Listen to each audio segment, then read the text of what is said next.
Speaking of disoriented, I want to play for you clips of a visibly disoriented Sarah Palin. Now, you might remember that Sarah Palin was the late John McCain's vice presidential running mate back in 2008. Thankfully, they lost. And she was kind of like the opening of the door to cartoonish Trumpism, where like anything goes. In some way, Palin was the predecessor to people like Trump, Madison Cawthorn, Marjorie Trader Greene, Lauren Boebert, Herschel Walker, as we saw. The normalization of people in completely over their heads in politics. She recently lost her election trying to become a congresswoman representing Alaska in the House of Representatives of Washington, D.C. She recently lost that. And she appeared on the Steve Bannon Real America's Voice War Room Pandemic show, whatever that is. And she seems to be completely disoriented. She doesn't know what the hell is going on. She attacks ranked choice voting. It's completely wild. And this was a woman who was almost a heartbeat away from the presidency of the United States. Think about that. Well, you called it, Steve, when you explained what this newfangled cockamamie system called ranked choice voting is all about, when it doesn't matter if you perhaps are the most popular or most qualified candidate. You can get a whole lot of votes, Steve, but if you don't get enough second or third rankings from voters who choose another candidate. What?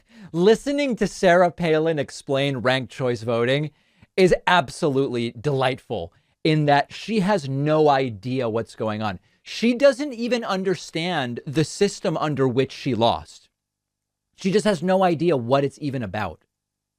You can get a whole lot of votes, Steve, but if you don't get enough second or third rankings from voters who choose another candidate, right, then you're eliminated, or then you get second place and you don't win. And it's complicated. You explained it best. President Trump explained it very well. Yeah, Trump really explained this concept well. He also explained, thermodynamics really well, just like she would, I'm sure. Rally that he had up here, warning Alaskans that this newfangled experiment with ranked choice voting will split votes. It will allow liberals to skip on in, which is exactly what's happened thus far. They can just skip on in and vote. By the way, this was Trump's explanation for ranked choice voting. Fraud. It's a fraud. That was his brilliant explanation. And it's a very, very potentially fraught with fraud. She has no idea to this day why and how she lost. She genuinely has no clue.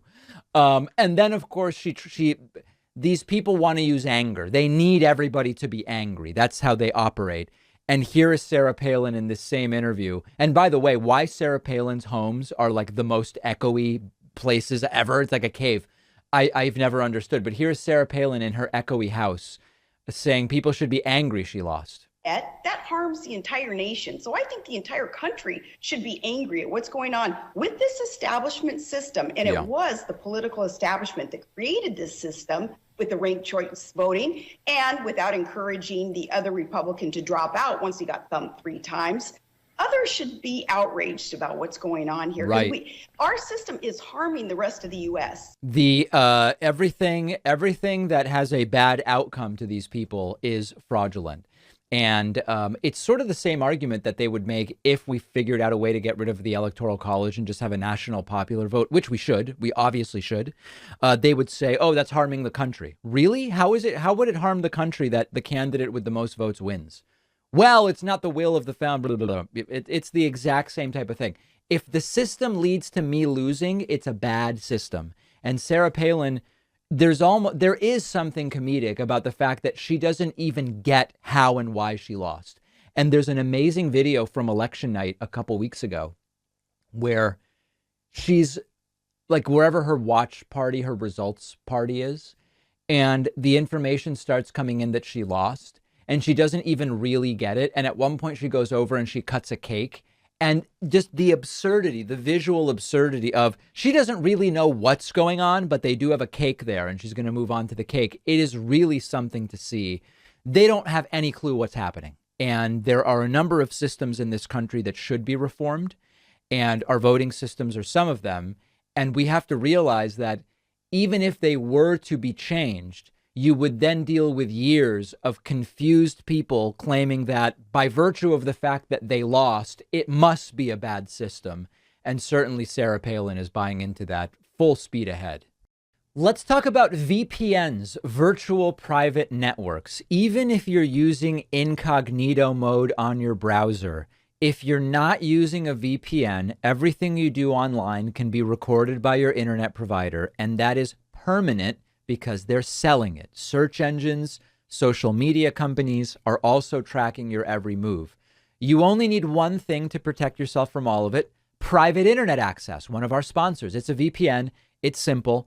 You take a moment and you download it, you turn it on, and you're protected and you stay protected, and that's it. VPNs can also keep your connection secure from hackers. Important every time you check your bank account or 401k or pension. Otherwise, it can all be out in the open. Private internet access never records or stores user data. They've even proven this policy multiple times in court. Their software is open source to show that there's no data being logged. This transparency is why private internet access is the VPN I use. And my audience gets 82% off, so you can stay protected for just $2.11 a month. Plus, you'll get 3 months free.